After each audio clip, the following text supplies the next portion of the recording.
up on Up at Noon Live. Metal Gear Solid 5, are you playing it? Of course you are! Isn't it great? Let's talk about it. Brian has the worst theory about Star Wars, The Force Awakens, and American politics, and the new Apple TV. Is it a big, huge threat to video game consoles? It might be. Up at Noon, right now.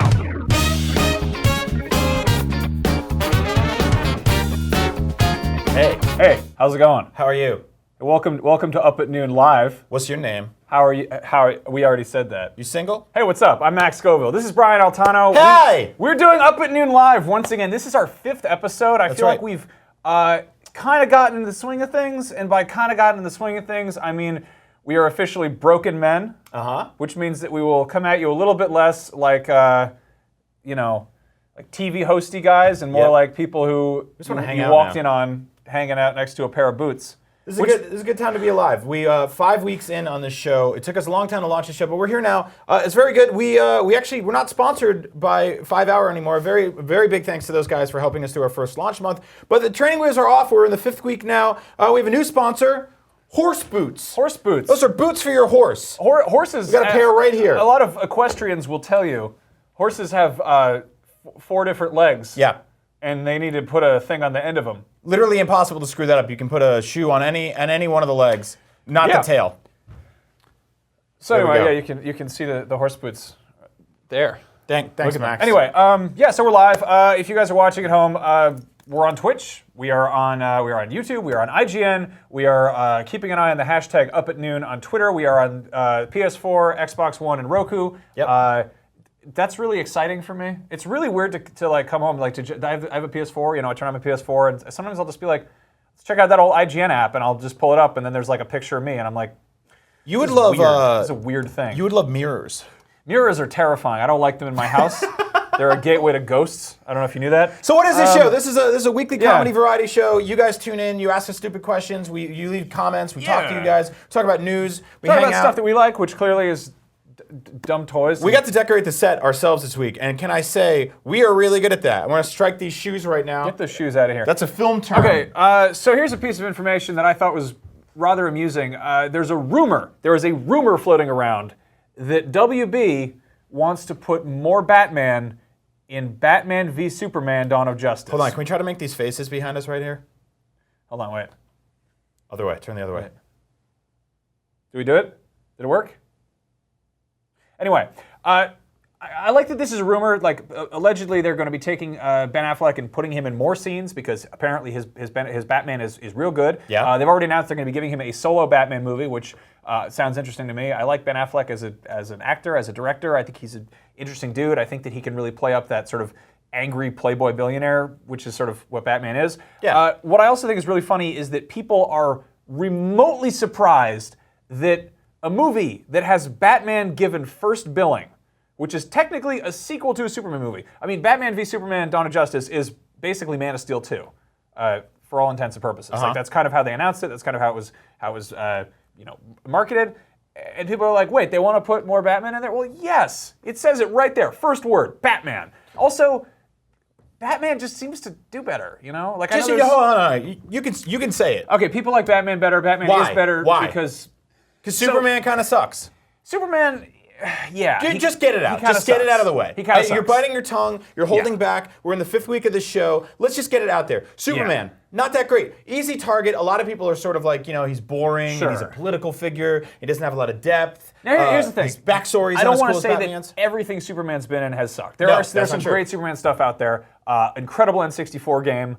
Wow, that's the list. We're starting off with that one. Great idea for a Nicolas Cage movie. No, I'm kidding. But I've read some. There's been some really good Superman comics out there. But for the most part, he is pretty much the first superhero, and they've kind of done superheroes better since then. Yeah. And it's just sort of like, everyone's always like, well, Batman's not a superhero. He doesn't have powers.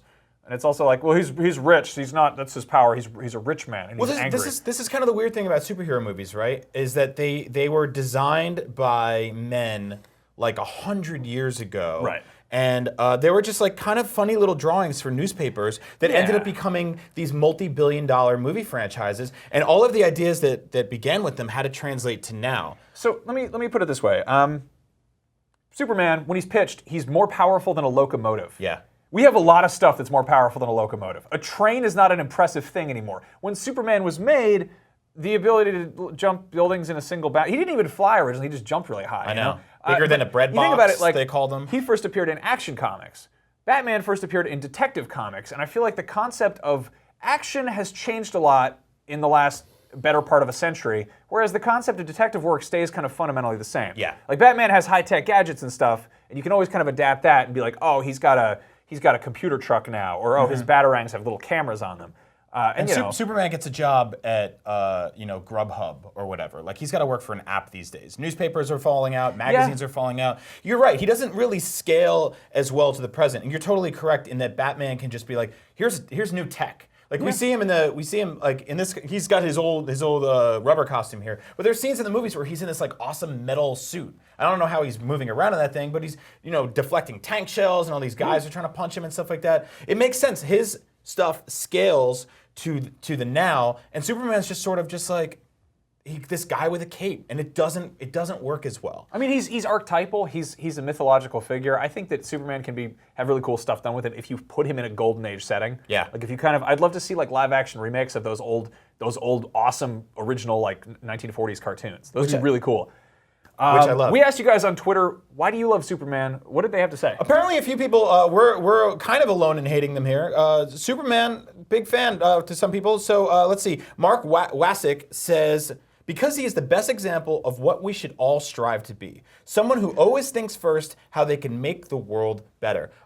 He does that by destroying the city that he was designed to protect. A lot of people were really mad that happened, in the last movie. People were pretty upset that they presented him that way because generally Superman's actually a lot better at keeping buildings from getting blown up. That's right. Victor Bravo says, this is not a good argument at all. Don't ever use an argument like this. Because he's better than Batman. All right, Victor. All right. Let's take this guy to the box office would disagree. Yeah, I want to go to People's Court with Victor Bravo. Let's see. My good friend Danny O'Dwyer over at GameSpot says, "'Cause once he saved my class from a crashed school bus, but not everyone. That one jerk Billy Redden burned in the wreck. Ha ha." So I guess this is a personal vendetta thing for Danny, who's an alcoholic. And I just want to say thanks a lot, Danny, for ruining the show. I'm going to come on your show one day and poop it up with my social hashtag retweets.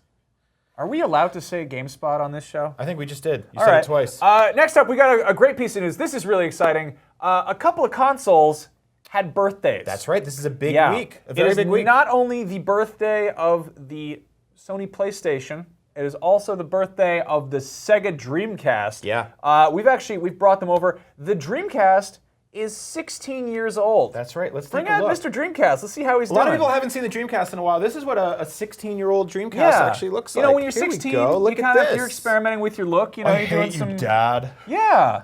I don't want to go anywhere. I just want to look at my phone the whole time. A fun fact is that. Leave me alone. Oh, I got a Snapchat. Check out these nudes I got from Tiffany. This is my good. Yeah. Oh yeah. Let's put it in my mouth. What is it? I'm busy. Anyway, it's funny because Sega's whole business model was pretty much YOLO. Yeah. Now let's bring out the PlayStation. A little bit older, a little bit wiser, kind of a hipster-looking dude here. Yeah. So he moved out. He's at college now. He figures he can kind of do what he wants to do. He's going to the organic juice shop. Why do you smell like cigarettes? You never he call. doesn't smell You don't good. call at all. You really should. See, both of these guys. We took away your kombucha. You're drinking too much of them. Bun? Where did you get this? You should really just cut your hair and think about what you want to do with your life. You know what? I think that you guys could both take a cue from a much older console, and that is the Nintendo Entertainment System. Look at this. This is an adult. This is what you two should strive to be. You need to get a job, and you need to get an even better job. You need to grow up, both of you. See, the Look at this. Nintendo, 30 years old, knows how to wear a necktie, has a good job, has a 401k, and also has a real bad hangover because after 30, it's all bad news from there. Take ibuprofen, take care of your joints. I have a headache. I'm full of dust. Blowing me. These two need to grow up. That's what's going on here. We have a lot of fond memories of them, but it's good to recap and talk to them now at 16 and 20 years old. These guys, get it together. I'm really disappointed with you two. Really. Yeah. We asked Social, what did you like better, the PlayStation or the Dreamcast? And Indie Game Ally says, PlayStation, better game library, staying power, and the controller fit in my hand without a Tamagotchi up its butt. You hear that? You hear that? Only 90s kids will remember Tamagotchi. There's a man bun on my computer. Paul Bradley says, "Are you serious? My daughter isn't called Laura for nothing." Hashtag PlayStation. We didn't know that. How are we supposed to know? How would anybody know that? Thank you, Paul Bradley. Also, we're a little bit biased. We host a PlayStation podcast. That's right. Podcast Beyond, if you've never listened to it. I would host a Dreamcast podcast if they would let us here at IGN, but they Requiem won't. for a Dreamcast. Christopher Heap says, the Dreamcast, it was ahead of its time. Many of its features are used today. A timeless console, IMO. Yeah, well... That's in my opinion. Which features have the Dreamcast went online. Yeah, the Dreamcast was, in a lot of ways, it kind of was sort of ahead of the curve there. You know, it had the Dreamcast controller was most similar to like the Xbox controller, which was, I feel like, kind of the model for what we like. The triggers really are kind of the big thing. Okay, and that's your argument. That's it. Triggers. The triggers. Yeah, that's it. Yeah. Thanks a lot, Dreamcast. Also going on the internet. So on the note of consoles, if you're a person who goes on the computer and reads what people have to say about their opinions, you might have heard that Apple announced some new things. They talked about how there's a brand new iPad that's real nice, and you can plug a keyboard into it, and it's got a stylus, and it. What's the Surface Pro? I don't know. Oh, but the new Apple iPad's pretty cool. They also talked about the brand new Apple TV, which is a big step up. It's got some pretty cool stuff going on. Here's a sort of a picture of the new controller up there. I have a better one on my screen here. Alongside something that's a little bit interesting, it's going to have some gaming support. The new Apple TV is going to be basically supporting a lot of kind of I don't know if it's iOS or if it's going to be like a special format, but they pretty much, for the first time really ever, Apple in a keynote was like, hey, we're getting some games, and oh, by the way, you can get a controller. Like, so that's the interesting thing about this. We go back to this controller. First of all, it's called Nimbus, which is a fun thing to call your friend when you're mad at him. Secondly, this is a third-party controller. We've seen that kind of support on things like the iPhone and the iPad before, where there's actually third-party controller support. The Amazon Fire TV box or the stick. Also, you can buy a controller for that separately. It's kind of like an Xbox 360 controller. So these guys are taking baby steps. This is the first time Apple's sort of been like, here's kind of a thing other than a touchscreen controller. Like this comes with a Wii remote, basically, that you can play motion controls on. Yeah, and alongside this, it was also announced that you're like, okay, so whatever, mobile games are going to come to Apple TV, whatever. You play Angry Birds. Except then they announced Guitar Hero Live and Disney Infinity 3.0, which is kind of shots fired. That's kind of a big deal. I know that we, as gamers and owners of such reputable consoles as these fine boys here. Look how yellow this one's getting, by the way. I really love that old consoles just got. No, he's not showering a whole lot. Anyway, like we obviously love video game consoles because they are dedicated for playing games. That's why we're here. That's why we have fun. A lot of people out there, if let's say you're a parent, like you want to buy a machine for your living room. You got a kid. Your kid wants to play some games. He wants to play Disney Infinity. He wants to play Angry Birds, whatever. He wants to play some dumb kid stuff. And you have the option to pay $500 for $400 Xbox One, PS4, and they're like, yeah, I want that. It's got that kind of thing. Or you can get an Apple TV, and that plays all your iTunes library. It's got all your albums you bought for the last 10 years or whatever. Yeah. You can get your favorite video shows, podcasts on it. This man bun is really just messing with Let's get these out of here. Let's get these guys out of here. Get a job. But like, if you have that option, if you have something you can watch HBO on that doesn't cost $500, and it's like it's fairly accessible, it's a familiar interface. Sorry. It's kind of a no-brainer there, and it's, I don't know. What do the fine folks on the internet make? So we asked Twitter, is Apple TV a threat to game consoles? BY2K says, ha ha ha ha ha. No. Okay. Robert A. Peterson says, you may as well be asking, is Flappy Bird a threat to Metal Gear Solid 5? I like that, a little snark in the morning. Get a hot cup of snark across the street at the coffee shop. Just dump it all over my face. What if Metal Gear Solid 6 is a mobile title? God, I hope not. Yeah, brain busted. And Jay Paris says, not in the slightest. So nobody's really worried about this. I think you kind of should be. Yeah. So obviously consoles are selling better than they've ever had before. Like the PS4 is selling ridiculous amount of numbers. It's outpacing pretty much every video game console ever made. I don't think it poses a specific threat to gaming, set-top boxes that are dedicated for those kind of things. But I think, Max, you're onto something. Like having this sort of Trojan horse box in your apartment or your house that your kid can walk up to and start flailing a thing around and playing video games in front of kind of might cut out a few sales of a video game console you might have bought for them. Now, really, it depends on how well they're able to say, if you bought a game on your phone, say you have Angry Birds or whatever, now you can play it on your TV, no problem. We did see some limitations. There's a 200 megabyte limitation on apps, which is kind of a pain in the ass. That's pretty low. But if you think about do you remember Xbox Live Arcade had a very small, it was like 512 megabyte limitation, which actually created sort of a bottleneck, which made people create new games for it. Sure. It's difficult. There's going to be some hurdles. That's also totally irrelevant if we're Yeah. going to see a future of streaming games, cloud gaming. Yep. That's something we've all kind of talked about. There's, what is it, PlayStation Now? Is that Yeah. it? Is that the one? PlayStation Now? I get it mixed up with PlayStation Go and PlayStation Live and PlayStation PlayStation I or whatever. People are mad about this because they want, like, Apple is a good villain. Apple's a kind of like these guys come up and they have like turtlenecks on, Yeah. and they're like, we're here to take over the future and show you what yesterday world means is not tomorrow. enough. Yeah, and it's just like this is the best thing since the last thing. Like that's their whole marketing. Well, also, and, it's terrifying. They're old. Remember their old the old kind of Apple commercials of the guy running in and like breaking the TV screen or whatever and stuff like that. Like very 1984. Sure. It's kind of scary to think this global conglomerate is making consumer devices that are sort of happy and enjoyable, and you need to buy a new one every year. And they come into your house and they play your Jethro Tull albums if you're a dad, and you can watch Paddington Bear and be like, who's the name of that bear? And they tell you, in case you're an idiot That and you bear can't was read the played title. by a little British woman. They put her in a suit and she looked unhappy. So it's scary. It's scary to think that these things are sort of taking over the world, but they're also pretty good products. Like you and me are both on Macs right now. I have an iPhone right here. Okay. I'll play video games on a TV. It's fine. It's fine. Don't worry about them as they slowly take over the universe. Brian will be getting a $25 iTunes gift card for That's defending right. them. Today we are sponsored by Horse Boots, not Apple. So we're going to talk about this a little bit later, but Nintendo has announced that their future is going to be on mobile. Yep. They announced a brand new Pokémon that's a mobile game. We're going to come back to that. What do we got coming up next? Our favorite Metal Gear Solid 5 story. Someone said that Metal Gear Solid 5 is the future of gaming, or they seemed really excited about it. Yeah. We are all playing Metal Gear Solid 5. We're all, everyone in the office. This is one of those weird moments where I'm like, is this what it's like to be into sports? And you come into work and you're like, whoa, how about the game last night? And then you just but it's weird because everyone was watching a different game. That's the kind of cool thing where you could just be like, hey, in my version of the Yankees, they had 50 home runs and then their horse fell off a cliff and died. Yeah, and they had to start the game over. I mean, I guess if sports was anything like tactical espionage action, then maybe I'd watch it, but it's not. So there.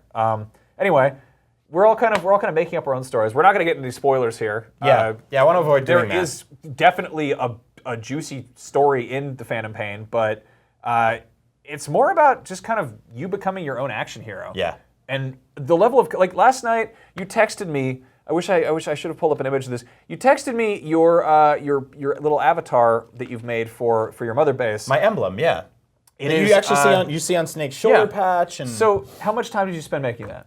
15 minutes, 20 minutes. I've probably spent too much time customizing. Yeah. Yours is great because it just says Horse Hotel, and it has an upside-down horse. It's actually a donkey, but you can't tell when those animals are upside down. That's true. That's the trick. Mine is a big red heart, and it says Old Lady. Yeah. Or Old Woman. And I'm just so like, I love it my, because I'll be in these epic cutscenes, and it'll be like, boss, we've got to get in there and blow up the guys and get a new Jeep and do the thing with the C4, and you're like, I'm just looking at it says old woman on my shoulder, like a weird or decal. like I'll extract a scientist and I'll push a button to call my helicopter, and this like baby blue chopper comes in playing Final Countdown, and it's like ba-da-da, ba-da-da-ba-ba, and it's really like it's really organic and epic that you can do that, and it's pretty awesome that that's happening at the same time as this like very dramatic story where you're murdering people and there's conspiracies and there's soldiers everywhere. Like I actually really love that that's happening. So what I wanted to talk to you specifically about is that you've put about 40 hours into this game right now. I've done about 35. Yeah, I've got to be around 35, 40. Yeah. And everyone, the way the game is designed, if you're not playing it, which by the way, you really should be. And this is coming from somebody that hasn't really played them, didn't really get super into Metal Gear games before. I kind of dove right in on this one. The first hour is really disorienting, but once you're actually running around Afghanistan, tying people to balloons and stuff like that. It's fantastic. But it's really all about approaching a situation and deciding how you want to tackle it. And you can go in there guns blazing, you could be kind of tactical and then get caught and then start shooting everybody, which is kind of my way of doing things. Sure. It just always happens. So I wanted to ask you, let's swap some stories. Like, what's your favorite thing that's happened to you so far in this game? So last night, I unlocked a new weapon, the water pistol. And I was winding down for the night. I went back to Mother Base. I am in leopard print camo. I look like a big just a woman's fur coat, and my cool old woman base, which is pink. And I'm walking around, and I'm standing there, and I've got this water pistol, and I equip it, and I'm kind of squirting with it, playing with it. And this guy comes up to me, and he salutes me, and he goes, "Boss, I'm sure glad we saved all those animals." And I spray him in the pants, and he gets a big crotch stain like he peed himself. And I go up and I punch him in the face, and he goes, "Thanks, boss." And then I go over, I just turn immediately to my right, and there's a big old poster of an anime girl, and I go over and I go, "Ch." And then I pull out my cardboard box, and I select to have that poster on the side of it, and I go running around my base wearing an anime cardboard box. Yep. What is this game about? Right? Like, this game is about whatever you want it to be, and it's incredible. Philanthropy on Twitch says, I love how everyone is learning about how Metal Gear works now. I mean, you're right. I'm totally late to the party, and I feel like a big part of that was because every time I wanted to jump into one, there was a bunch of like very serious Metal Gear fans that were like, oh, you're about to play 3? Okay, so before you play that, you should play this, this, and this, because it'll totally explain this, this, and this. Well, and like you explained the other day about how ridiculous the story is because it's actually completely out of order. And like, yeah, I'm late to the party, but like at least I'm here. You know, Max has been at the party since day one. He filled up the kegs. He's got the fridge. It's full of food and snacks. I put out a whole bowl of different snack mix, and I just milled around where everyone's He waiting mixed to show up the up. Skittles and the peanut M&Ms, which is one of the meanest things you can do at a party. That's awful. But I'm here now, and I'm happy about it. So Ancient Kazam says, baby blue is the best color for the helicopter. I agree, that and pink. So I had a moment last night where I was playing where I snuck into, have you seen those sort of like hillside bases that are kind of like, they sprawl along the big forts kind of? Yeah, and they're really cool because it's like a big stairwell covered in guys walking up and down them. And I did this thing perfectly. So I'm in there with D-Dog, and he's got his eye patch on and his little knife in his mouth. He's adorable. So I'm Fultoning people left and right. I'm pulling them off. I'm playing like a damn pro. And I get to the one little shack where the guy I'm supposed to get out is in. And I bust through the window. He doesn't hear me. I sneak up right behind him. I grab him. I choke him out. I pull him down. I'm like, where are your friends? And he tells me, and I go, where's everything else? He tells me all my stuff's popping up on the map. There are 3 guys guarding it right outside. And I'm like, this is perfect. I'm going to sneak him out. I'm going to throw him out the window, get him to the other side. All of a sudden, my dog busts in through the front door, and he's like, hey, master, how's it going? No. And 3 people standing in front of the door are like, huh? And they see me in there holding this guy by the head, and they're like, ah! And they start shooting me like crazy, fail the mission, everything's done, and my dog's like, all right. Awful situation. You should train your dog better. Then I went and did the exact same thing again, and I told the dog to wait to the side. He didn't bust in through the door, and I won. So it's really what it comes down to, you know? Like, it's really... I love the fact that your dog can be like a diversion, and if some guy sees you and you're like, you just die behind something, and then he goes over, and he's like, oh, it's just a dog with an eye patch and a tactical vest. Yeah. Shoo, get out of here now. Get out of here. And it's like, they don't think it's weird. I love that they sort of like, there's that, the Metal Gear kind of gives you that. They're like, there's going to be that, like, you can't steal a tank with a balloon, but you can in the game because it's fun. Yeah. And if somebody actually saw a dog dressed like that, they'd be like, what movie am I in? What weird version of Air Bud is this? I love how they're just like totally okay with that, you know? It's really funny that they're just kind of sitting there. It's great. I had this awesome moment with one of those levels where you had to take down a tank from like a hillside, right? So I have 6 rockets, and I'm taking out the entire brigade of things behind the tank, and I get down there and I have 1 rocket left, and I go to shoot it at the tank, it misses it, and hits the truck behind it, and I'm like, okay, I'm doomed right now. There's this tank and me, the only thing that's left. We've got a minute left in this mission. But then they see the dog and they're like, oh, it was just the dog shooting rockets. Get out of here. Get out of here, it's okay. And I run up to this tank and I see it starting to move its turret, and it's got this huge tank shell facing right at me. So I run in between the tank and this huge rock. The tank shoots the rocket at the rock. It blows up back in the tank's face. The tank explodes, and I win the mission and run out of there. Yeah, it's really what the game is about. If you've never played Metal Gear before, you can absolutely play Phantom Pain and just let your eyes glaze over when the story is happening. Make up your own story, because that's what it's about. It's about becoming an action hero like you see in so many awesome like 80s and 90s action movies. I grew up with watching movies like these, like Commando, Navy SEALs, True Lies, Terminator, Aliens. A lot of those are James Cameron movies. Which brings me to our next segment, Avatar. Time to talk about Avatar. The next James Cameron movie is going to be Avatar 2, if you haven't been paying attention. 1,000% your worst segue in Avatar ever. Shut up. We're only a few minutes into the shit. Listen up, Brian. There's one thing a bunch of those movies have in common. In fact, all of them. They're good, and then one of them at the end I said Navy SEALs, I said Commando, I said Terminator, I said Aliens. Yeah, and then you know what those all have in common? True Lies. Bill Paxton. You know what Avatar doesn't have in it? Bill Paxton. That's not a segue. I want to see Bill Paxton. No. You know who Bill Paxton is? That's Bill Paxton. That has nothing Bill to do Paxton, noticeably absent from the world of Avatar. I hope that Bill Paxton shows up in Two-Vatar. Or Three-Vatar. Hey, Max, you remember that time you lost your wallet and your cell phone and your keys in the same night? That was a rough night, okay? Yeah, people had to help you get to a taxi, and the taxi wouldn't take you home because you were so belligerent. And you didn't have your wallet. You couldn't buy anything for a few days. You couldn't get into the building here because you lost your key card. All of your things you literally lost every one of your possessions.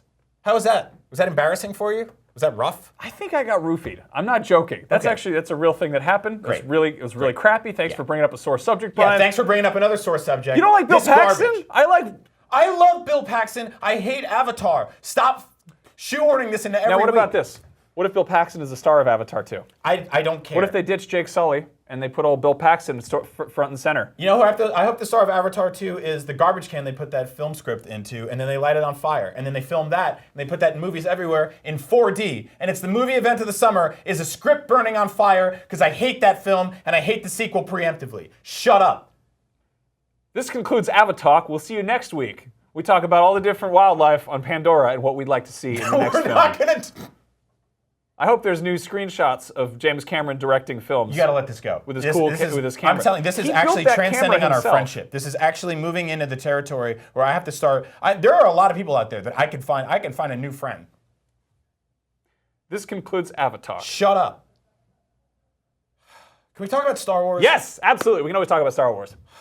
What are we talking about Star Wars? So Star Wars Episode 7 is coming out. Great Photoshop, by the way. Is that Donald Wren? Yeah. Man, so Star Wars Episode 7 is coming out. People are still excited for this movie. Obviously, people still haven't seen a story trailer for this movie yet. Apparently, that's the thing that's going to hook them. I have kind of a theory that I want to talk to you about with this movie. I have a theory. Star Wars Episode 7 is kind of going to be a lot like where America is right now. Now, to explain, America right now is... Between Canada and Mexico? Yeah, America's hat and pants. We're in a weird spot right now in that we have a Democratic president. We're sort of coming towards the end of an election, and we have a lot of Republicans that are very mad at the Democratic president. We've got a lot of conservatives. We've got a whole movement where people are still trying to get there's a big fight over the Confederate flag. There's kind of a lot of the old republic is still holding on to a lot of ideas. They're kind of like, they took our blasters. They want to steal our blasters away. Thanks a lot, Organa.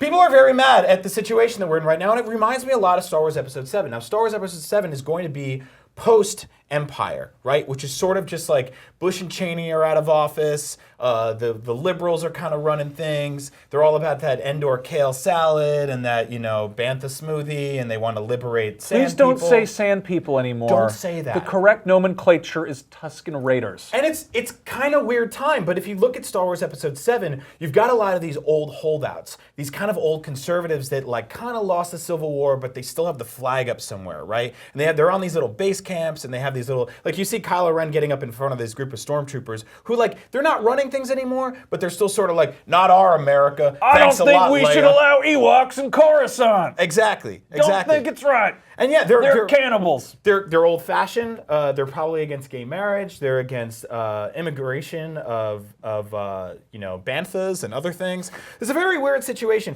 So I kind of feel like that's where Star Wars is going to end up. We're going to end up in this kind of civil war between warring factions. One of them are these liberals. They're running the country, but I don't know if they have the most like they have forward-facing ideas, but they're not totally fit to run it. Like if you look at Leia, like she's kind of a princess, and all of a sudden she's a senator, and now she's kind of running the entire universe. We're peaceful people. We have no weapons. Yeah. They're on Dantooine. And like that doesn't always kind of work, especially when you're dealing with an entire galaxy of warring factions and stuff like that. You know, you've kind of got an interesting point here. I think it's going to be more. I mean, if we're being, I like your theory a lot, but I think it's going to kind of be more. I think Kylo Ren is kind of going to be Hitler.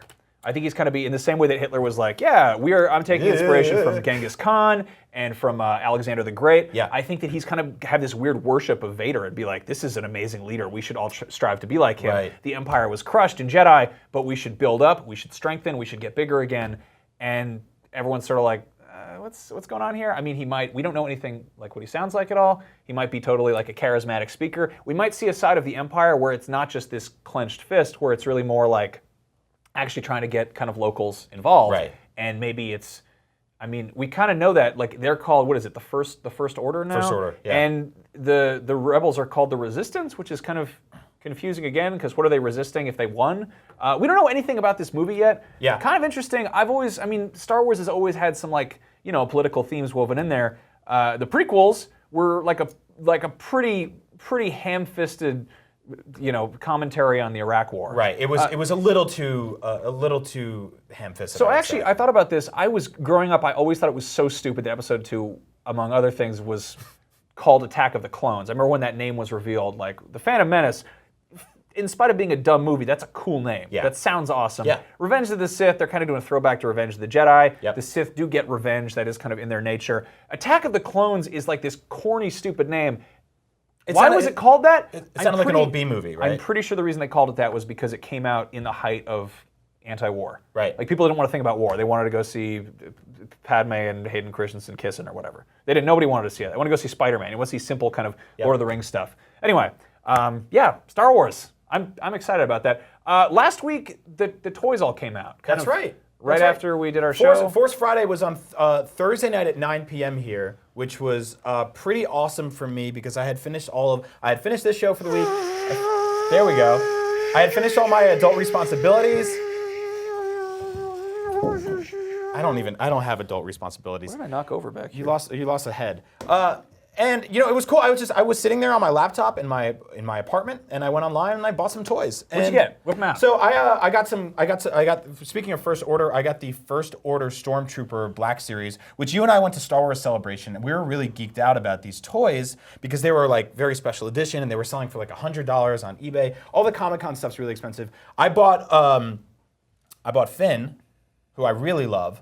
I like him as a character. I think as a figure, he's just sort of like a dude. But I like him a lot because he dresses like if a 90s rapper was in Star Wars. Like, he's got these dope Adidas on. He's got these like kind of cool jeans that he bought from like the Against All Odds at the mall. And he's got this, like, I wear jackets like this. So I really like this character. And these guys are really posable. They're the 6-inch figures. I like him a lot. But Max, you didn't really buy anything because you're not a big fan of 6-inch figures. You're a 4-inch guy, right? So here's the weird thing. That's a really awful way of phrasing that, but you're a 4-inch guy. So I'm a huge Star Wars fan. Like I've collected a lot of toys. Yep.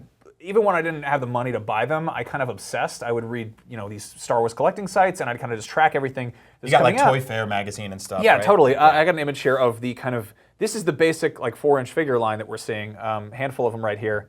There we go. There we go. They don't look so great. Like, we've kind of got one here on the speeder. The action figures that come packed in with vehicles are always a little bit chintzy. They're not like proper release figures, but I'm not really fond of any of these. Yeah.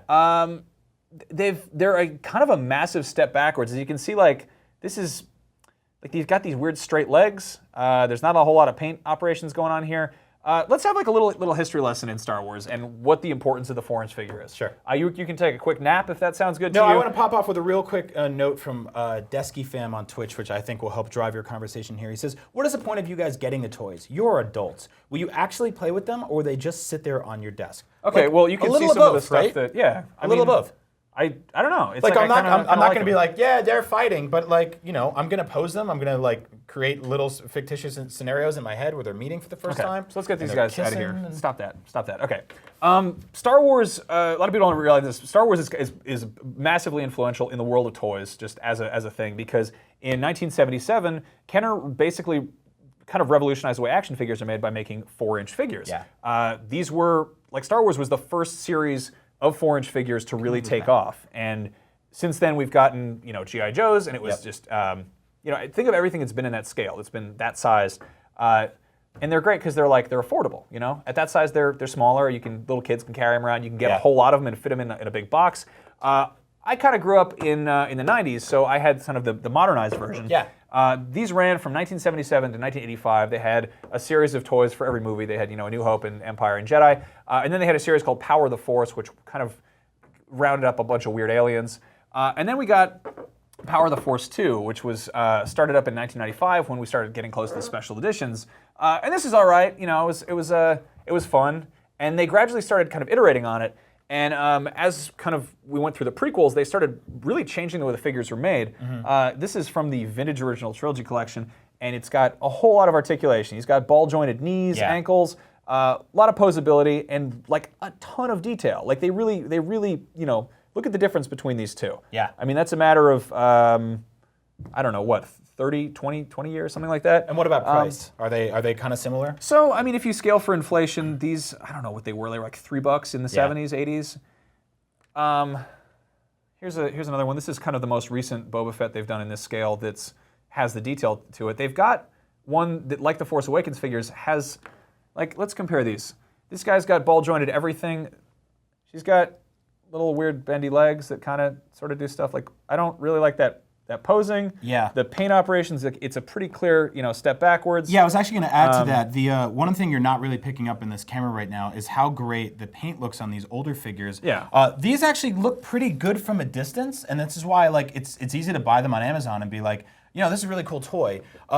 Their paint job isn't even that great, and especially the Black Series, I was a little bummed out about that too. So, like, this is just a 2-color figure. So here's the thing. The paint quality's all over the place. What happened recently, a couple years ago, Hasbro introduced the Black Series, which is basically the more collector-oriented line, and they're all in 6-inch scale, which I'm totally not into because as I've first of all, ignoring the fact that this series has always been in this scale, I've grown up, with this size figure, and it's like I have toys that I want to get all my dudes together and have them hang out. And suddenly they're just like, yeah, we're gonna start doing, the collector aim stuff is this size.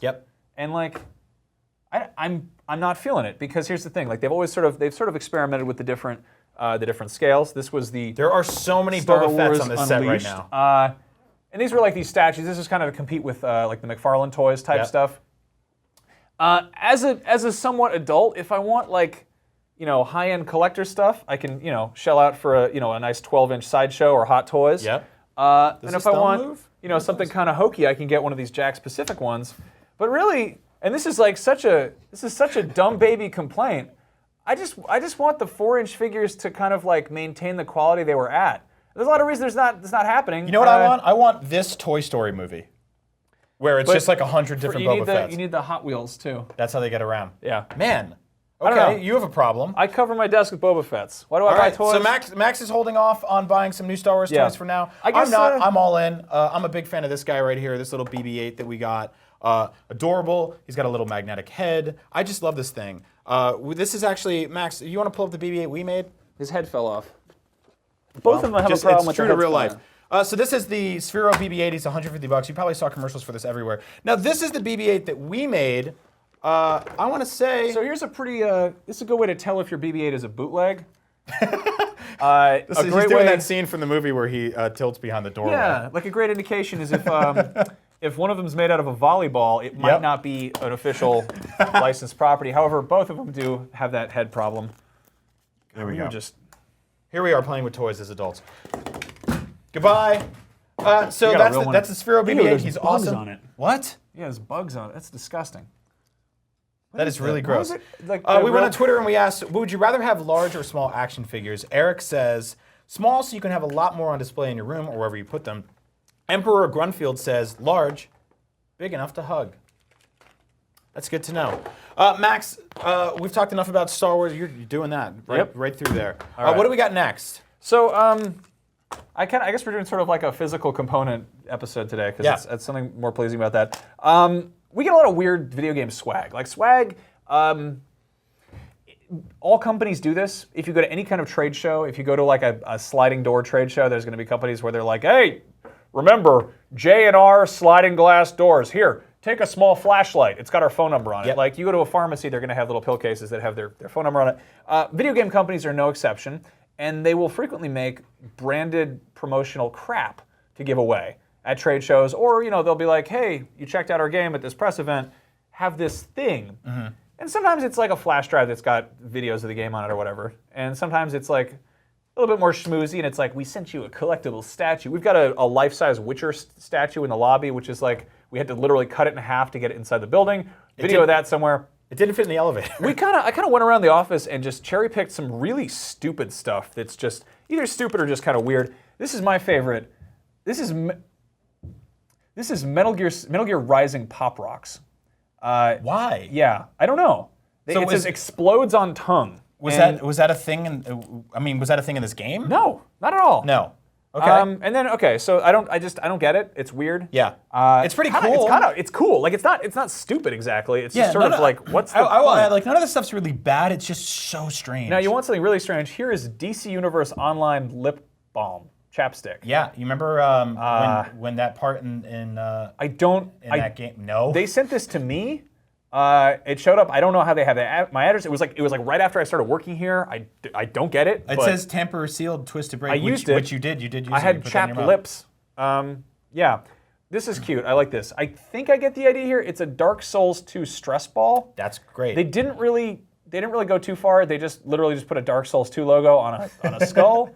I'm guessing this is from like a Halloween line of stress balls. Well, that's good. You die in the game and you need something to wait while the loading screen's coming up. That kind of makes sense. Yeah. I get the rhythm of all that. More recently, they gave out these really kind of corny shields. Do I have one? Yeah, I have one over here. It's like a wooden shield, but it's got like the logo kind of off center. Yeah.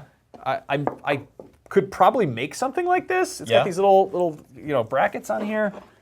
Yeah, so that's the thing. I see a lot of stuff that is sort of just a video game name placed on something else, right? Yeah. Like that's kind of the running theme here. None of it has been really sort of connected to what it actually Now is. this one's real special. This is a Final Fantasy, I believe it's Type 0 rice cracker. Can we get in real close on that? Oh man. Yeah. That is old. Yeah, somebody. So I want to point out, we actually have these. Fran Mirabella, who runs video here at IGN, has these cookies that I forgot to bring on they were given out at the launch of the GameCube, and they're just these printed cookies. That the cookies still look intact, the print's still there. I'll tweet a photo of these later. They're real gross. Apparently we have a food saving problem. That's probably why there were bugs earlier. Yeah.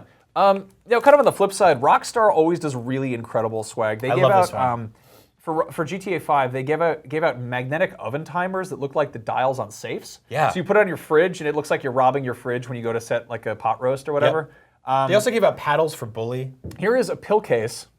Normally it says the days of the week, but this one says Max Payne 3. They had to get this custom made, and I don't know what place custom makes. How many letters? How many? 1, 2, 3. 9. Yeah. Yeah. Well, there's Monday, Tuesday, X, then. No, you run out of letters real fast. So actually, like this would be really bad to give to somebody that was actually trying to keep track of their pills because it's all over the place. It doesn't correlate to actual days, and there's I guess you got to double down on the weekends. Yep. Very dangerous. It's a crazy item. So yeah, video game swag, man. It's a very odd world. It's very different than the kind of stuff you find in collector's edition and box sets. But this stuff's everywhere. If you want to look it up, go on eBay and get some of it for yourself. If that's what you need in your life. Tour the IGN offices and swipe something if it catches your eye. Yeah, come on Don't by. actually We'll do give that. you some stuff. Anyway, we've got a Let's Play challenge of something else you shouldn't do. This is a game called Shower with Your Dad Simulator 2015. Yeah. Let's take a look.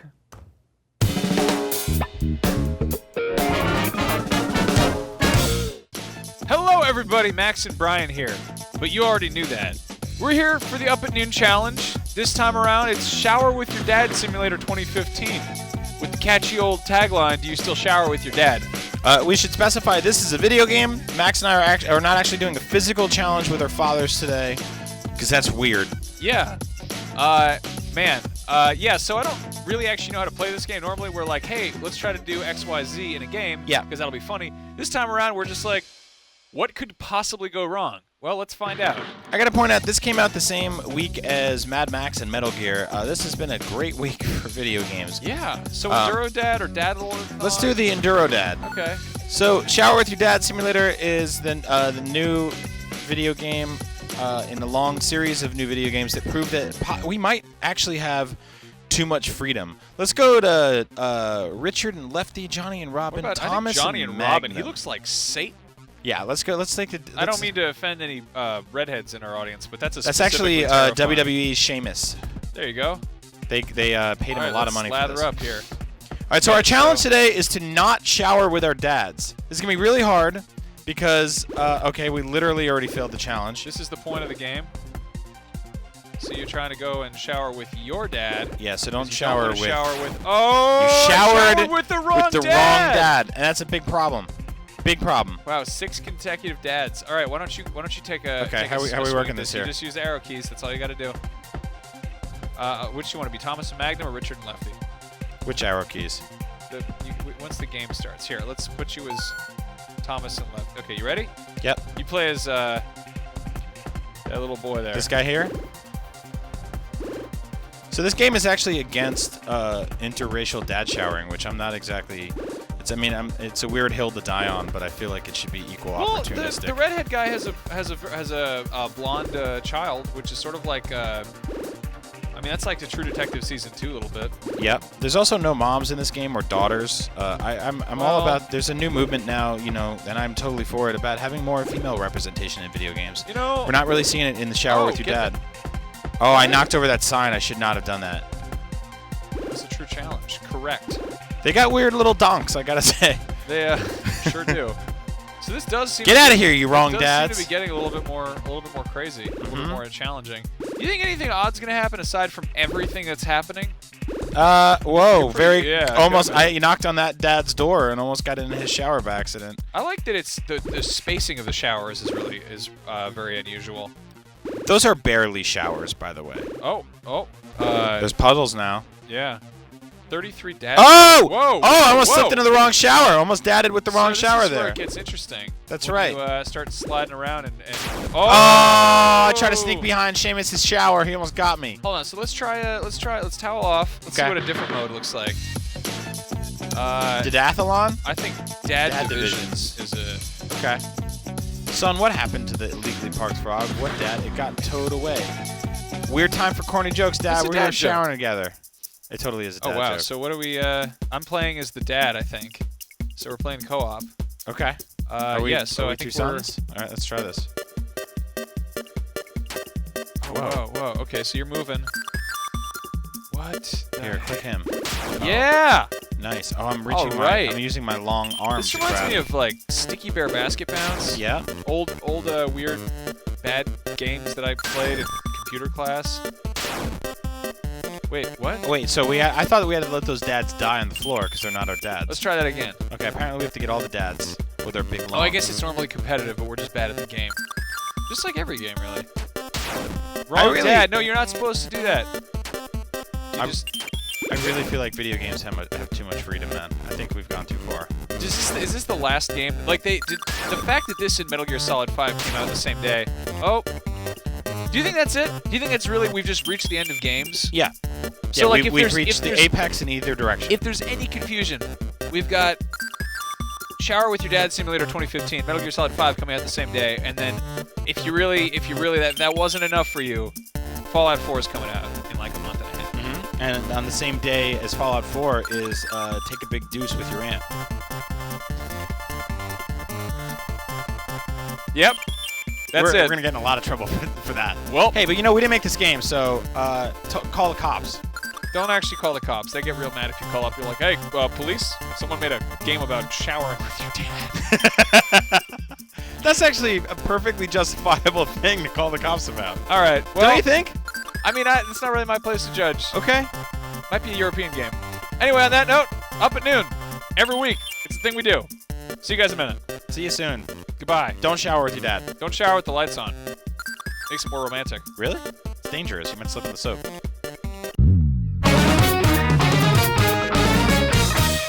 Thank you for sitting through that. Next week we'll have a less upsetting game for us to play. But it feels better because that's the thing that all of us did with our lives. Us and you have seen us shower with our dads. Yeah, we shared our misery with you by inducing it upon you. That's how that works. Yeah. People want to know if we were sponsored by Boba Fett this week. We're not. Max is just crazy and he loves Boba Fett. Yeah, no, it's funny. Somebody was like, that's your whole collection? Not even close. No. Not even close. I got one of those life-size cardboard cutouts in my house, which is really great, except when I like see it out of the corner of my eye, and it will just like I've had it for a long time, and it still scares the crap out of me. Yep. What do we got lined up? Oh, that's a fun thing. Pokemon. We're gonna talk about the Pokemon. Yeah. So just this morning, Nintendo teased out this Pokemon augmented reality game called Pokemon Go. Yeah. Which sounds like something a really ineffective trainer would shout. Pokemon Go! Take care of it. Alaka, what's it? Do your thingamajig with the spoons, I guess. Hey, Char Lizard boy, get out there and shoot your flames. Charlie Zor, do the jump fire. Hit that electric rat over there and get it over with. I want to go home. They showed off this trailer. Let's show the trailer. We'll talk over it so you don't have to look at our dumb faces for a minute. This is really cool. I don't know if you guys remember there was an April Fool's Day a little while ago that was like Pokemon on Google Maps, I think. Yeah. And it was like you find them and it shows them off. This is apparently not an April Fool's Day. This is a legit real thing. It is Nintendo and this company called Niantic, which I'm not familiar with, but they're developing this for mobile devices, and it uses also like weird product placement. There's Adidas and Vans off the wall, just right in there, which is kind of odd. Yep. But basically, I love that little app icon, by the way. Yeah, no, seeing a Pokeball on my home screen sounds pretty cool. They also have this little dongle, which is like the Pro Watch, the Pokemon Go bracelet thing. Yep. So this will actually signify when you're near another Pokemon in real life. And I think this is really smart because this is sort of an evolution of Street Pass, which Nintendo's been doing on 3DS for a long time. And now they're bringing it to iPhones, which we've been asking for a while. Is sort of like you have this thing that connects people all over the world. I mean, you go to any trade show or wait outside of any video game store and people are playing 3DS and they're connecting with Street Pass. You can now do that with your phones basically through this app and collect Pokemon. I think it's a brilliant idea. This looks too good to be true. Yeah. I mean, obviously this is not what the game looks like. This is kind of proof of concept, use your imagination. But I'm really kind of on board with a modernized Pokemon that makes use of this kind of mobile infrastructure I have in place. I like how you had to explain that this is not true. There isn't really a Snorlax sleeping on that bridge in France. I mean, it's all augmented reality, so like conceivably, if they really went over the top and they had some kind of crazy locative AR thing installed there, you could see something. Look at that nightmare world those people are living in right now. Yeah. Also, I used to get really mad when I was a kid and I would see like teens doing this kind of stuff. I'd be like, no, you're not into this. Like, there's two ages for this game. It's a kid and it's us now. Yeah. Those people in the middle are probably smoking cigarettes behind the quad or whatever. I like that adults with phones are gonna be just schooling little kids. Oh yeah, it's gonna be great. It's really cool. This is like, I mean, so we learned last year that Nintendo was going to jump into mobile games, and I think a lot of us got really worried that it would be sort of like Flappy Birds-esque kind of minimum. This looks like Cloverfield. This does look terrifying. But we were worried they'd be like sort of really kind of beat down versions of their games. I thought it would sort of be taking WarioWare mini games and spinning them out into iPhone games. This is not that. This looks like a full-fledged new service, a new product. Great idea, super awesome. If I was a kid, I'd be pumped for this right now. As an adult with an actual set covered in toys, I just have to, be a little more reserved about my excitement. I'm not even a big Pokemon guy, but this is the kind of thing that would make me start collecting them. Yeah. Right? So you know what? What's really insane about this is that this is way more marketing than Nintendo usually does. Yeah. Like normally we see this kind of like this very cute sort of twee like PowerPoint presentation. Like they had Muppets come out at E3 and they were like, oh, we're gonna show you how you and two of your friends can play Zelda together. And it's all very like, it's always a lot of pastels. It's got kind of like elevator music playing and it's very cute. This is like kind of in your face. It looks like a Nike commercial. It's like, go, run, do your thing. And like, it reminds me a lot of the Sega commercials in the 90s, or actually, like they did a lot of stuff like this for the GameCube, where they were sort of like, oh my God, I hope that's coming back. They were like, play it loud. Yeah, right? Well, they did this stuff like in the GameCube era where they'd be like, hey, all the Smash Brothers characters in costume have taken over your town. deal with it. Buy the game on blah, blah, blah. So I really like that sort of like, it's Nintendo kind of with the gloves off, which I think we need to see right now. I'm really curious to see what they do with this whole NX thing and the fact that they are going to mobile because like, I mean, I love a lot of Nintendo properties, but I think I would be so much more inclined to play Nintendo games if they were on my phone. You know, like Pokemon is a game that like you don't need really tight controls for that because it's all menus. Refit it to work on iOS and I'm there. Yep. Make it so that I can challenge random people I see around me. Like that's crazy. And then if it has you're gonna wear this anything, watch? Let's take a look at this watch. Yeah, show this off. This is the little dongle thing. I don't know if I'd go that far. I do like the fact that the Pokeball, it looks like a Google Maps pin. Yeah, I'm not wild about that band because it looks like you got it at a Fish concert. Like that's very. That's hot right now. Yeah, is it? That's like an old pair of Tevas. You know, that's like what Nike laces look like. I guess I already lived through that time of my life once where people were wearing stuff like that. But maybe it'll be like the Apple Watch where you can buy a $10,000 gold band for it. You know, that'd be nice. You know what the future of nostalgia really is? It's kind of like a New Game Plus of childhood. Yeah. Like you've kind of beaten it once and you're like, all right, I know how to do this. And you're like, well, I'm going to spend $300 on a Boba Fett doll. Yep. What now? Well, that's the it's the second childhood you have as an adult now, right? Which is why it's like it's kind of cool that we get to do what we do, but it's also cool that it's become more and more socially acceptable. Like we have toys all over our desks, and if you had taken a screenshot of this like 10 years ago and you sent it to people would be like nerds, and now it's like, nah, the nerds won. Yeah. Like, what's your deal? You know, like this is our sports bar. You look at the highest grossing movies of the last 10 years, how many of those are superhero movies? How many of those are science fiction movies? Like, that's kind of just... Or, like things based on, like, you look at, like, Wreck-It Ralph, which is, like, a big video game movie that's kind of, like, Trojan horsed its way in. This is a good time to be alive, and I like the fact that we, we have a little bit of expendable income, and you and I don't have kids that we know about, and we can go buy toys and collect Pokemons with suits on. 'Cause that's the business. That's the future. Mother... Friender. Martha Faulkner. We bought lots of toys this week. I'm actually waiting. I'm going to go, after the shoot, I'm going to walk outside. There's going to be a Jabba the Hutt Black Series figure in the mailroom waiting for me. And I don't care. That's what it's all about. Do not hide what you love. As long as it doesn't hurt anybody, keep doing it. Love these matches are buy toys, buy figures, put stuff on your desks. You know, do it with some caution. Don't let it overtake your whole house. We've referenced the show Hoarders quite a few times in our careers. Don't be like that. But this is a good time to be alive. This is a really good time to be alive. Yeah. Max, thank you so much. Twitch, YouTube, IGN commenters, thank you so much. Hashtag up at noon. Right after this, we're going live. What are we playing today, Max? I don't know. Do we have the notes today? Do we know what we're playing? Somebody shout at my ear. A surprise game. Tell me. Do we know? It's a secret game. Nobody wrote it down. Right after this, so don't move. It's just going to keep going. Thank you guys so much for watching Up at Noon. Max, this was an awesome show. We'll be back next week, the same time, noon, Pacific time, Thursday. Even more Boba Fetts. Tons more Boba Fetts.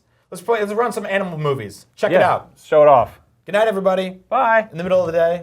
I never know if we're able to talk over the animals.